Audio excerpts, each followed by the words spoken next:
and welcome back to On Air with Dr. Pete. I hope you're all getting outside and enjoying the warmer weather, at least here in the East Coast. I mean, Chancellor, our guest today is in Georgia, so maybe it's not as bad as it's been for us here in the Northeast. But we wrapped up the year of teaching at Rutgers, and congrats to the class of 2025. So me, as my professor in sports psychology role, I'm ready for a break too. So that's okay. As always, we're always bringing you new content, and I'm excited to share with you. I've already mentioned Chancellor K Jackson is with us today. He is a best-selling author, educator, and coach, empowering aspiring writers. He has quite a story. So, Chancellor, let's just get in. Thanks for being here. Hey, what's up, Peter? Man, appreciate you for having me. Blessings and balance to you. Big shout out to everyone that's tuning in right now. Y'all the real MVP, so shout out to y'all. That's right. So you grew up in Georgia. I already gave that away too. So you were playing football at Stetson University. So tell us a bit about that and your background. Yeah, so got the opportunity to play down in Stetson. I played there all 4 years. For those that are familiar with the game of football, I'm a defensive back, corner, free safety, strong safety. Yeah, I played every position in secondary. I played. Had a pretty decent college experience.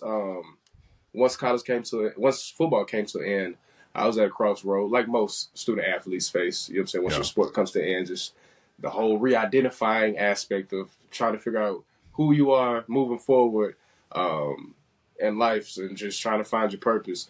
So that just led me to just trying a bunch of different things because I had no clue what I wanted to do after football. So I just started applying for jobs, mainly corporate positions.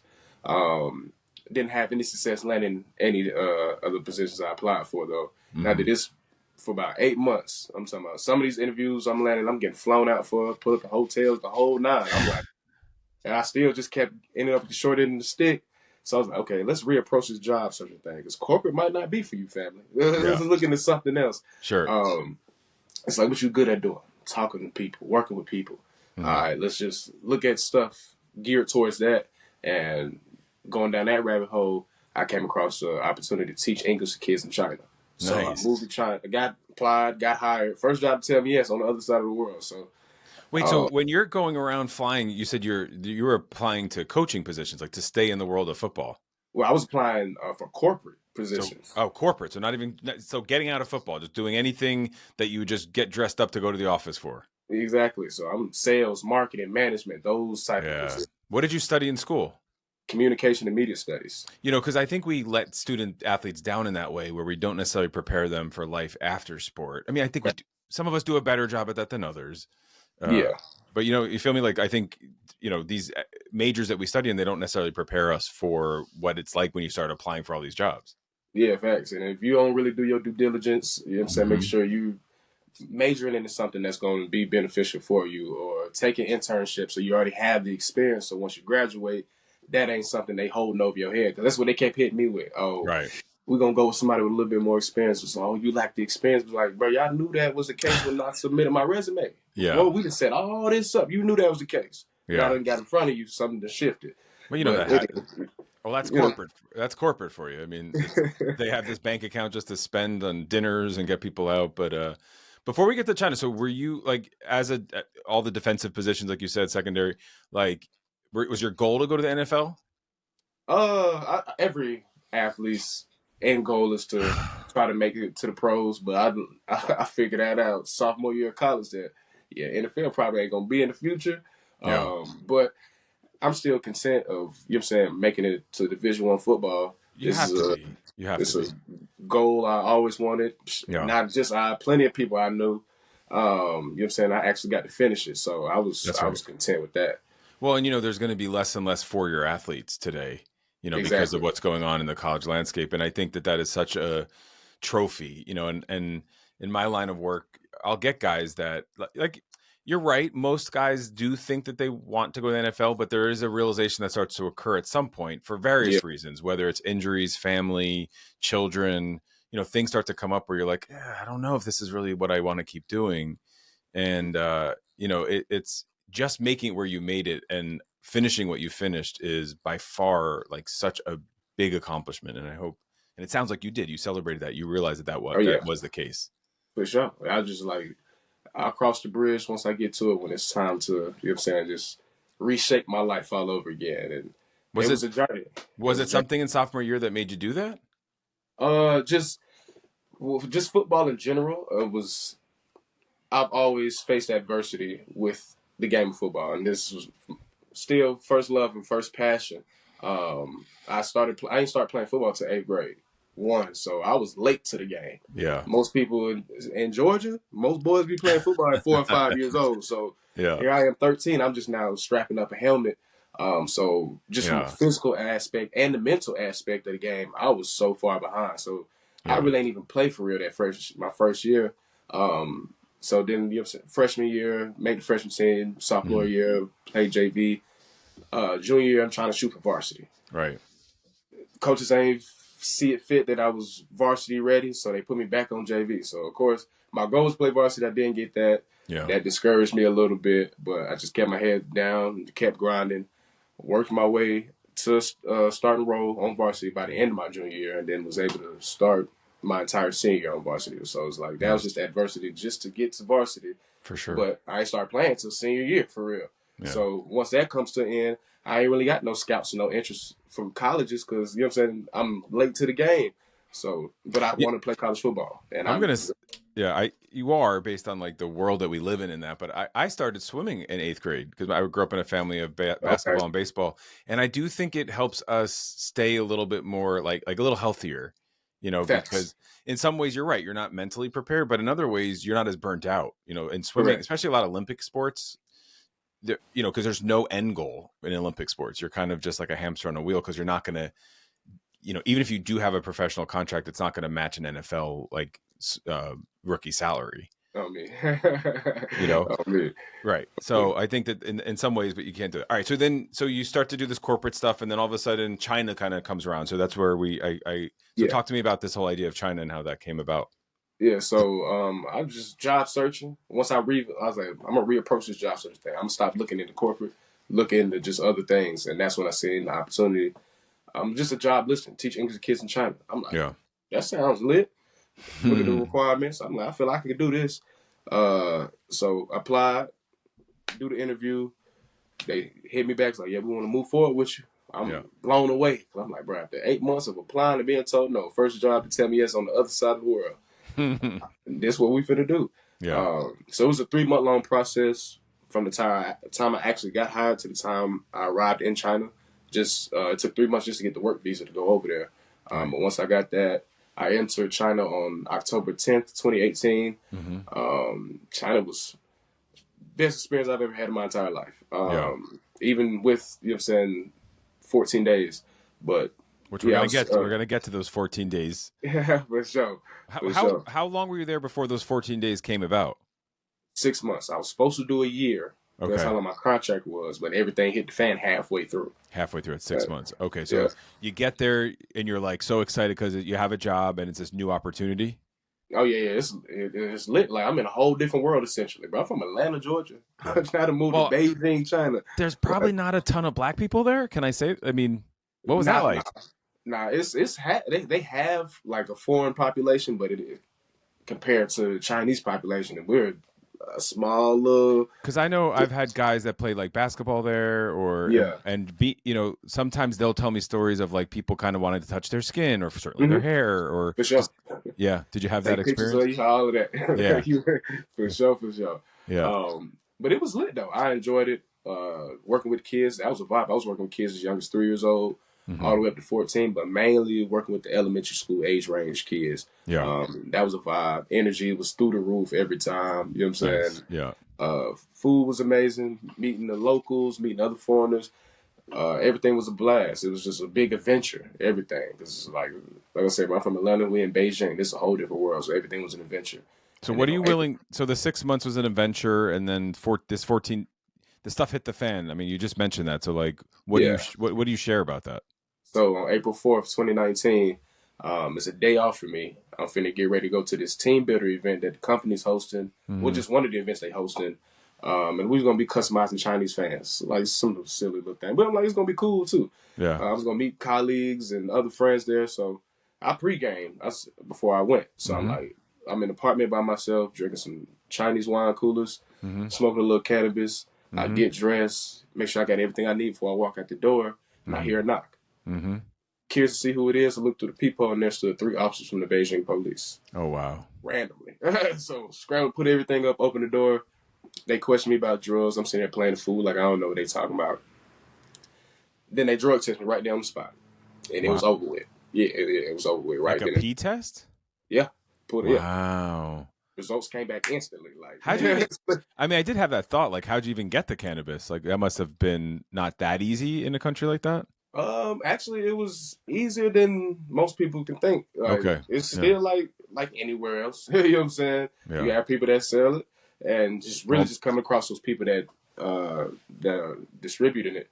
That's the easiest way to get your hands on it. But yeah, not here in Jersey. It's you got stores now. I mean, y'all get out there.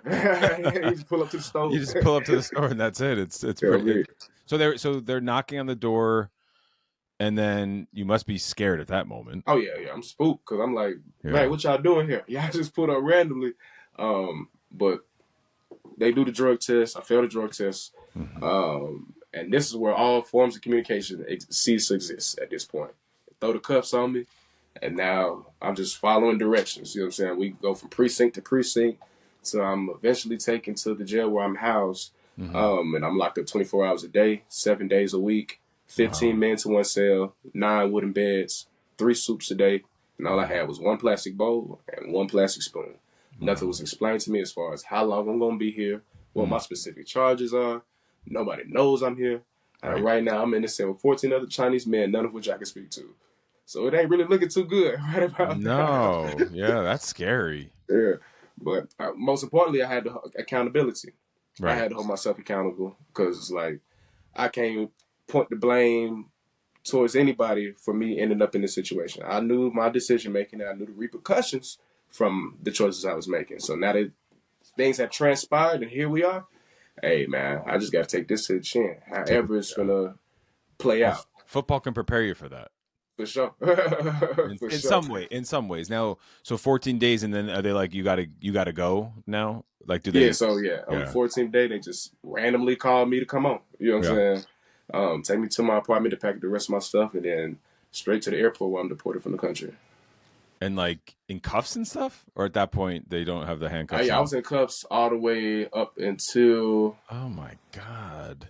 We got to the airport. I want to say. Yeah, because I got to carry all my luggage and stuff. I can't. That's what I'm saying. Yeah.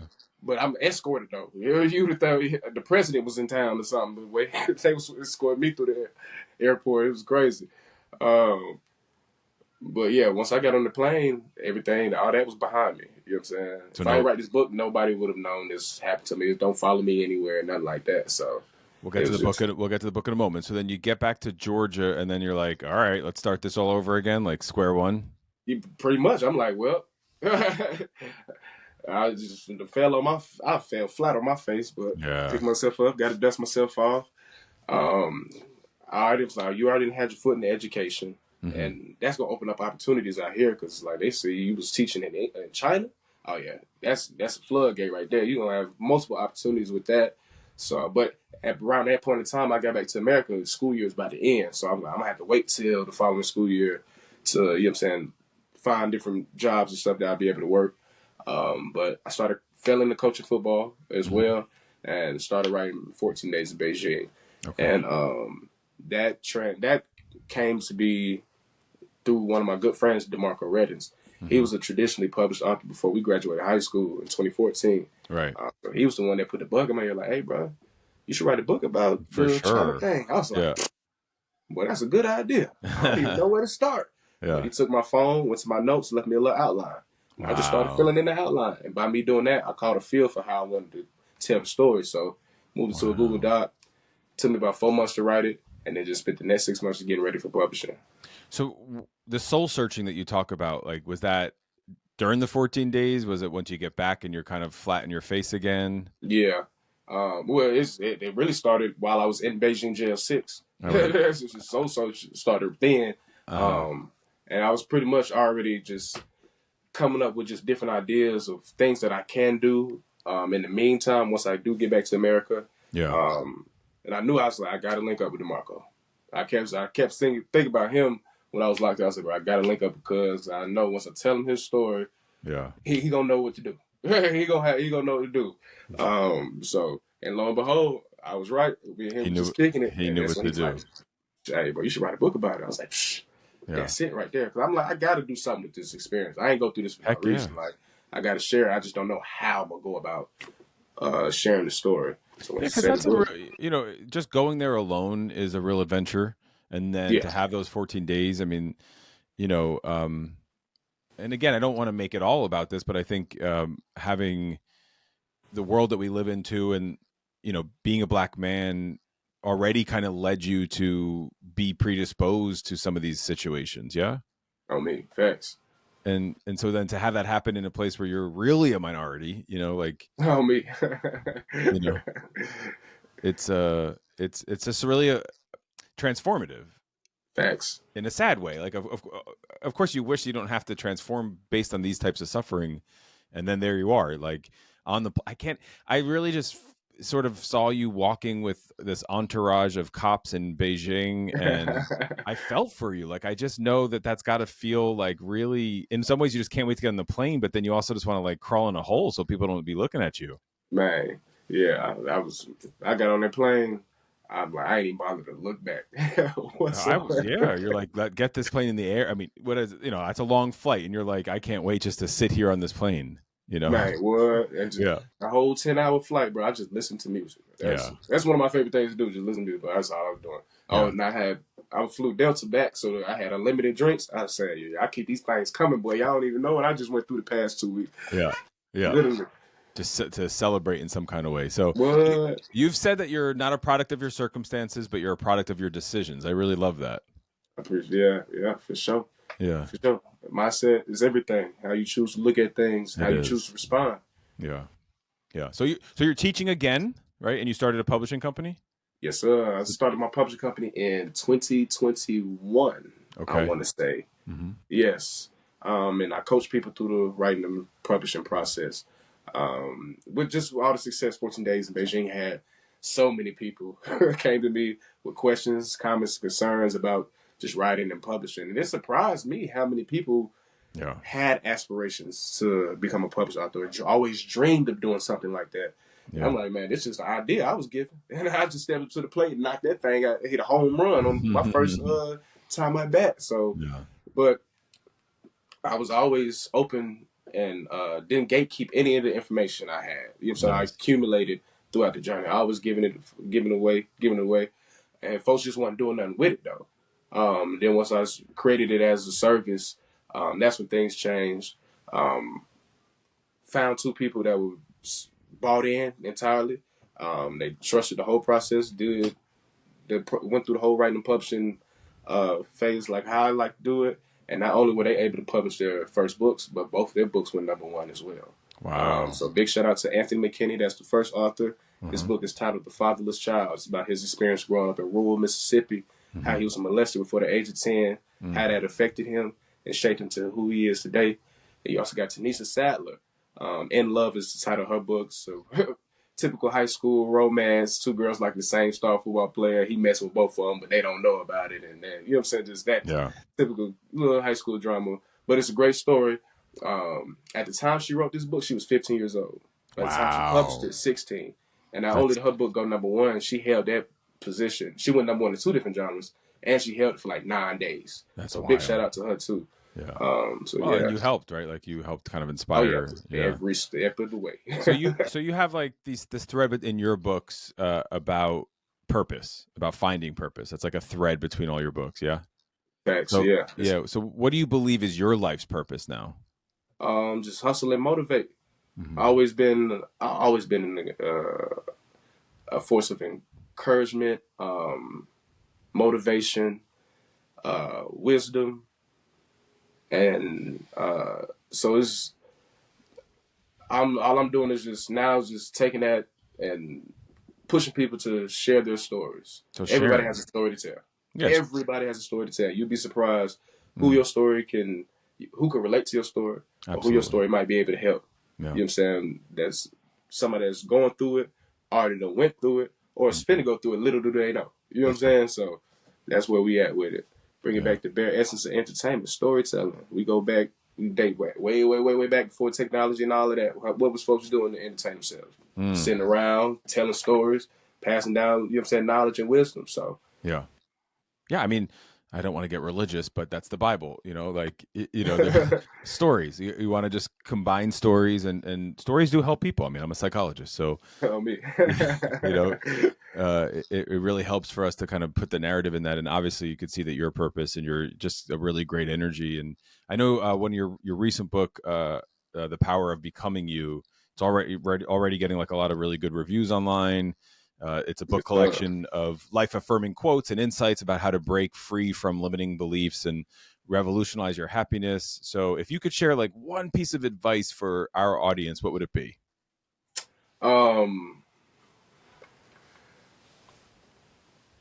It's a quote. I'm big on quotes, but it's a quote from Nipsey Hussle. And the quote goes, long-winded, running through this life like it was mine. Never settling, but setting every goal high. 1,000 burpees to the path to my own destruction or success. But what is a mistake without the lesson? You see, the best teacher in life is your own experience, and none of us know who we are until we fail. They say every person is defined by their reaction to any given situation. Well, who would you want to define you? Someone else or yourself? Whatever you choose to do, homie, get your heart to it and stay strong. Nice. That's beautiful. Yeah. Thank you for that. I'm really impressed by your ability to remember that. That's, man, quotes. I've always been a fanatic of quotes. So yeah, that's really good advice though too. You don't want other people to, we live in a tough world, and people, my Zen training is that everybody suffers, like you said, everyone has a story. And so just being able to embrace that and accept that, and also then write your own story. Like, don't let other people do that for you. Facts. And you know what I'm saying? You went through it, so you might as well make $1 off of it. You know what I'm saying? Why not? Exactly. Make $1 off of it. Yeah. I do that a lot with students. You can help people and make money. Yeah, I mean, everybody eat. That's right. Yeah. Not everybody flies private, though. But yeah, Chancellor, thanks so much for being here. This flew by. It was really easy and great to talk to you, and you've got a great energy, and thanks for sharing it with the world. Hey, man, appreciate you for having me. Everybody that tuned into the whole episode. I told you, you're a real one. Appreciate y'all. That's right. And your story is one of resilience and it's personal growth. And I know our audience is really going to love hear more about you. So where can they find you and learn more about you? The show, the best search engine, Google, Chancellor K Jackson. Literally everything you need will pop up, from social media accounts, website, books, other podcast interviews I've done, the whole nine. One-stop shop. Yeah, you have a great name. So I do think that does make maybe a little easier to Google you. Oh, me. Shout out to my mama. She got Chancellor from The Young and the Restless. It was some character on the show. I don't know. Some soap opera, right? I don't know that stuff. It's a great name, but I'm old, so when I try and Google things, I don't find half the stuff I'm trying to find when I Google it. So me. They're gonna find you though, and we'll have it in the show notes. So appreciate you, Chancellor, again for being here. Really great story. Lots of great books out there. I know I searched your Amazon author page, which is really helpful. You get to see everything you've written. So thanks again for being here, my man. Thank you. Hey, man. Appreciate you, family. Thank you for listening at home. Your feedback and support keeps this podcast going, and I look forward to bringing new content to you all summer long. So as always, please like, follow, and share at officialdrpete.com, and I'll see you back here next week. Until then, spread a little kindness and stay well.